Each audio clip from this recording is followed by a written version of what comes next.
خر آقا ساعت 3 شد، کره خر هنوز نیومده، نگرانشم. خانومی حتما پیش دوستاشه دیگه، از این فرصت کم پیش میاد. خر آقا بس کن دیگه، چند بار آخه؟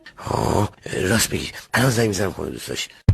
سلام بفرمایید. سلام، من خربابا هستم. کره خر اونجاست؟ آره داشتیم با هم درس میخونیم، دیگه از خستگی بیهوش شد. کره خر بیدار شو، خیلی خستش، صبح میاد خونه.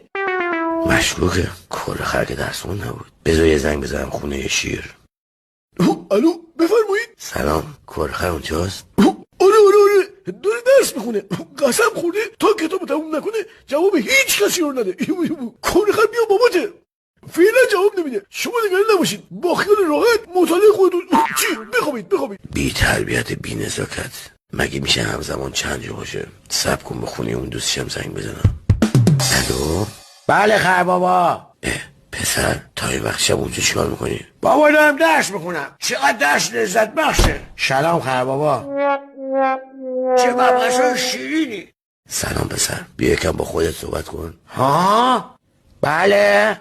کره خر تویی؟ چقدر خوب صدا خربابا رو در آوردی. فکر کردم باباته. من دیدم بابات به خونه کفی و سلطان زنگ زد، گفتم صدای تو رو در بیارم دیگه، 100 جای دیگه زنگ نزنه. بی ناموس. بابا ببخش،